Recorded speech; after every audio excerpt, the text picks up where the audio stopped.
Hey, welcome back to part 2 of my tips for playing in versus mode on the Last Stand campaign for Left 4 Dead 2. If you haven't seen the previous part, check out the video description below.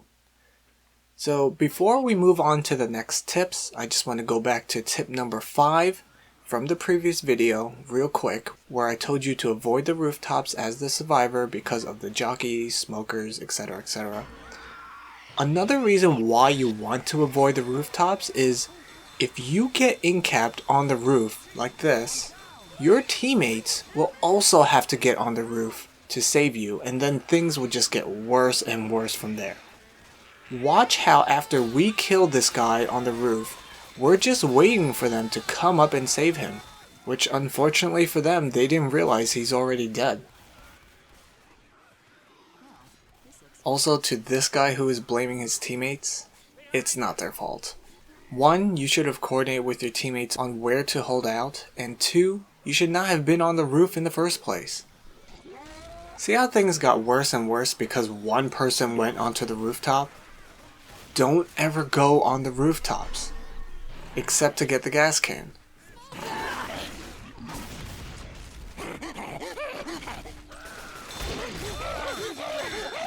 Okay, now continuing where we left off, let's move on to tip number 7.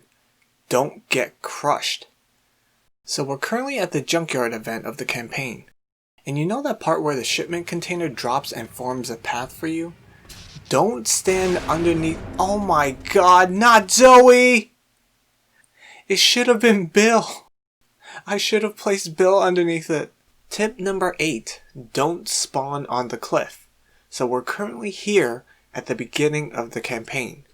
Don't spawn on the cliff as the infected.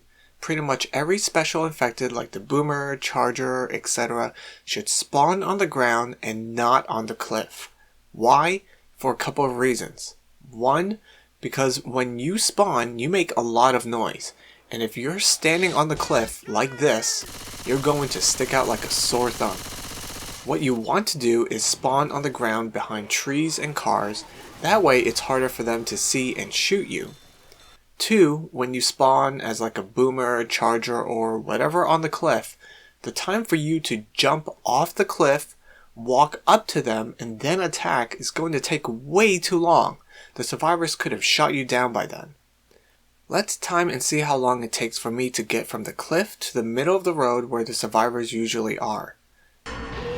1, 2, 3, 4, 5, 6, 7. 7 seconds. That's quite a bit of time. But if we spawn near them on the ground like this, it takes less than a second because we're already there where the survivors are. You can immediately attack them before they have the chance to react. Remember, don't spawn on the cliff as a special infected, except if you're the hunter, because they can benefit from a high damage pounce like this.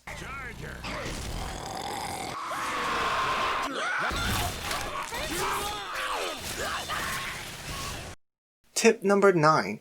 Death Jockey at the cabin.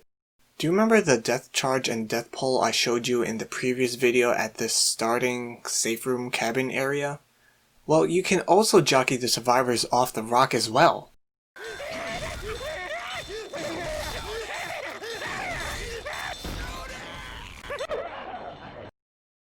Tip number 10. Respawning at the cabin.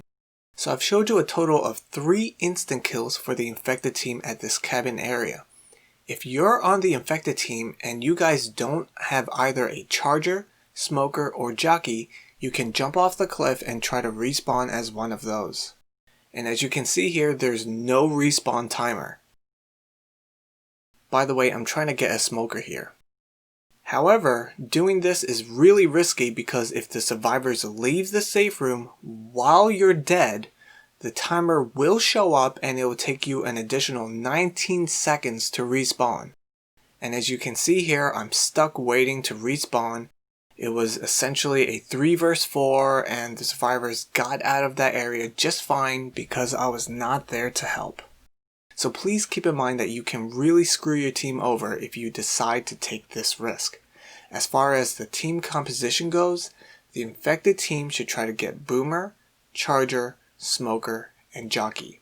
The spitter is terrible here, and the hunter is okay. But the boomer is way better than the hunter and spitter, because the boomer can cause a lot of chaos and make it a lot easier for the charger, smoker, and jockey to get their instant kills. Tip number 11. Put out the fire. Okay, so you're at the lighthouse finale, you're the tank, and you're on fire. What do? You can put out the fire by going to the shore and just dip your little tanky toes in the water and the fire will be gone.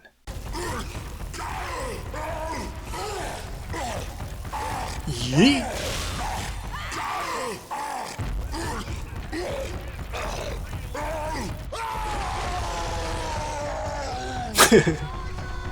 God, that must have felt really good for the tank. Tip number 12. Don't put out the fire. You're like, what? You just told me to put out the fire. Sometimes you don't want to put the fire out because it's going to take too long to put it out and then get back to the survivors. Let's see how long it's going to take for me to put it out and then get back to them. Let's count together, boys and girls. 1, 2, 3, 4, 5, yeet, 7, 8, 9, 10, 11, 12, 13, 14, 15, 16, 17, 18, 19, 20, 21, 22, 23, 24, 25, 26, 27, 28, 29, 30. 30 plus seconds. And I say plus because I still haven't even gotten close to them yet. It's going to take more than 30 seconds. So in what scenarios do you not want to put out the fire?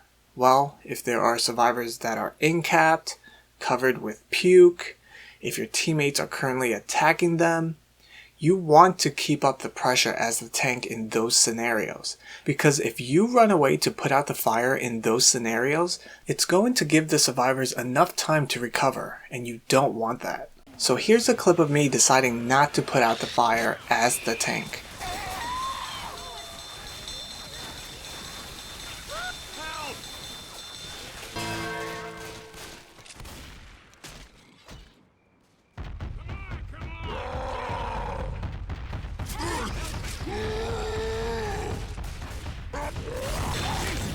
Two of the survivors are currently incapped, so it's essentially a 4v2 right now.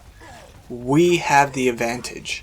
I want to keep up the pressure and not let them revive their teammates, because if I go and put out the fire, there's a high possibility they'll be able to revive their teammates.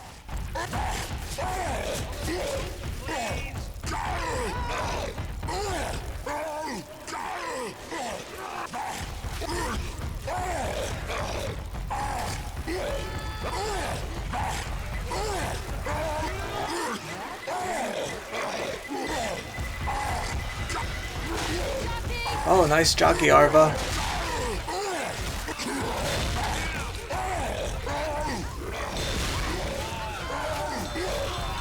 Well, that's it for now. I do have more tips to share with you in the future.